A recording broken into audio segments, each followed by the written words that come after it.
T.B.Photo X1.5 TFX, and welcome back to another video. Well, this one video will be a little bit of talk about inspiration.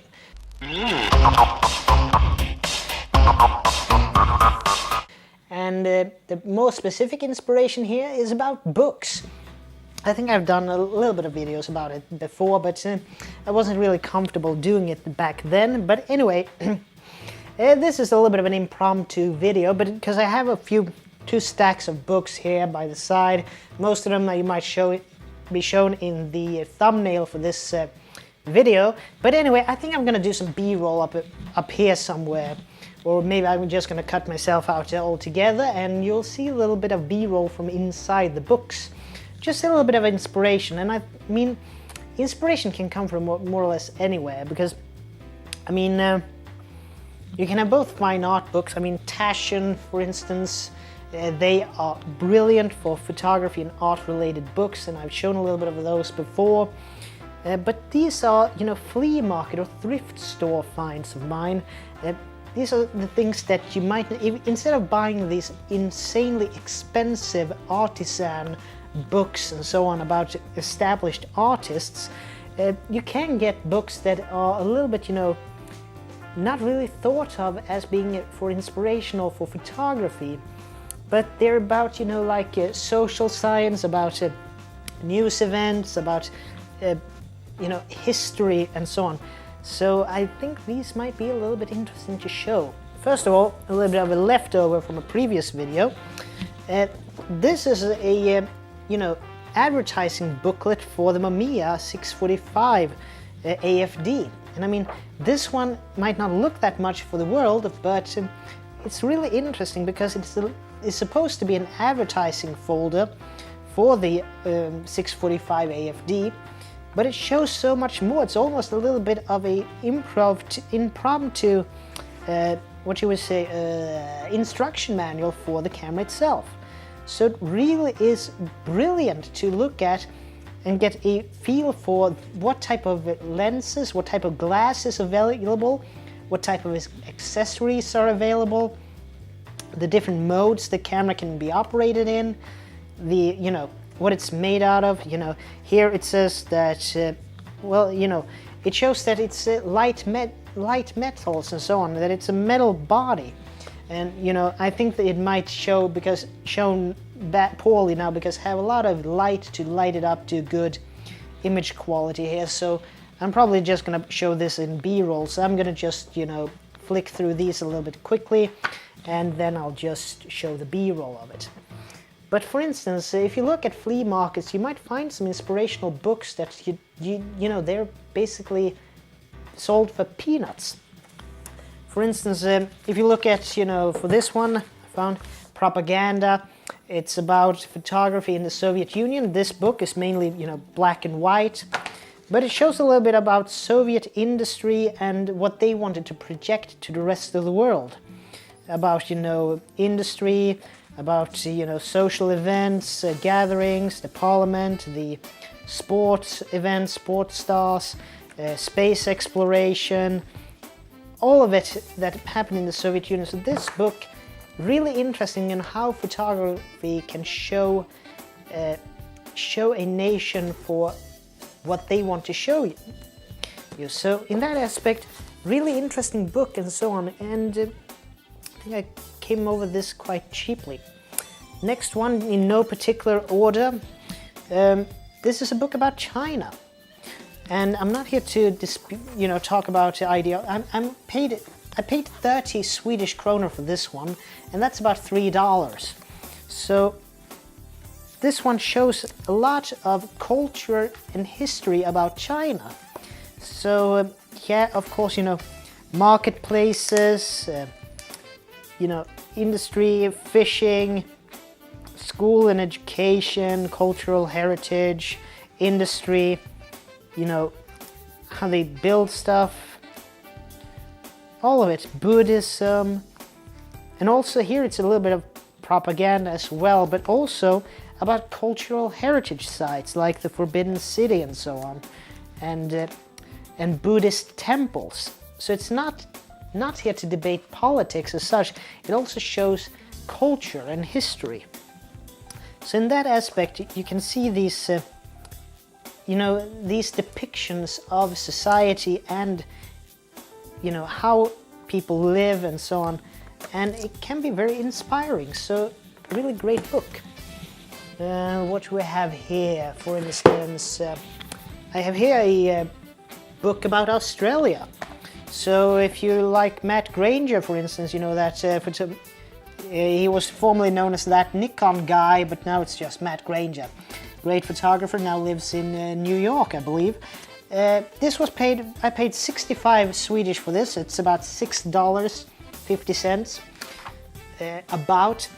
And this one, it's the same thing. It shows a lot of great images about the Australian wilderness, the outback, some about, forestry, termite hills. Then there's, you have all of these brilliant nature photographies, but also you change them up with, city life and country life and so on, and industry and technical innovations and so on. So you might not just, throw this out as not being a great book for inspiration for your own photography, because look at the colors, look at the landscapes, how was it shot, with what, and so on. It's really interesting and inspiring, at least for someone like me. And then we have another one. This one is about the Soviet Union, and I think this one is from the late 80s or something like that. And also it's a lot of text, granted, but it also talks about, pastime, hobbies, all the things I've talked about before, and really interesting books. So you can really have, and I think this one was also, $2, 20 Swedish kroner, nothing basically, and you get a lot of inspiration about, photography, at least in my mind. But I would like to hear from you as well. If you have any other inspirational books that you would recommend, put them in the description below, because I'm all ears to that, But anyway, I also went to a flea market and I found these. These are 6 yearbooks about the 1970s. A little bit about what happened in the 70s with, events and so on. What should we see here? 1973, politics, Queen Elizabeth's family portrait, 25th anniversary. Let's see what. Formula One about Ronnie Pearson, table tennis, different sports events, and also other type of, political events, and the, Israeli Air Force. I mean, you have all types of things here that happened during these years. I mean, the 70s might not look at. Huh? Okay, whatever floats your boat. But anyway, I'm gonna put up some of the images here. I'm just going to go over these, a little bit fairly rapidly, because it's not just I don't think it's that interesting me just talking about it, but I want to show you some of it as well. I mean, some daredevil that walked between the World Trade Centers. All of this, it's interesting to see, and it can actually inspire you, because these images have stood the test of time, and they have documented their, what happened and what was important at the time. Because since these came out 1 year at the time, they kind of shows a little bit what people thought were interesting or important to, carry over to the next generation. And that's a little bit of the lore of photography, that you're basically documenting your time in history, and try to get something that is, interesting for the future. My Swedish tennis ace Björn Borg, now clothing mogul, I would say. Downhill, slalom skier Ingmar Stenmark.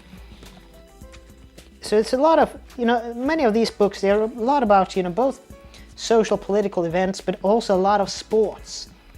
So yeah, pictures of Concord. I think there is some picture here about the Tupolev 144. But it's really interesting images because they show so much about culture and science and newsworthy events that people thought would be good to document for the future, which they did through photography. And in that time it was basically film photography. So this is just a little bit of the of photo books that I use to get inspiration from. So now I would like to hear from you, dear viewer. Do you have any book that you go to, or a series or anything that you go to for inspiration? Do you watch documentaries? I love these documentaries about people like David Bailey and so on. So I would really recommend watching them. They're on YouTube, for instance. So Cockney photographers, you have artist documentaries. I'm a big Andy Warhol and pop art fan. So looking at images of his. And so yeah, but I think I'm gonna round it off a little bit here now. So anyway, this is Tobias Bergstrom from T.B.Photo X1.5 TFX, and I'd like to see you guys in the next video. And as always, please like, share, comment, and subscribe, and I'll see you in the next video. So take care from now on. Bye.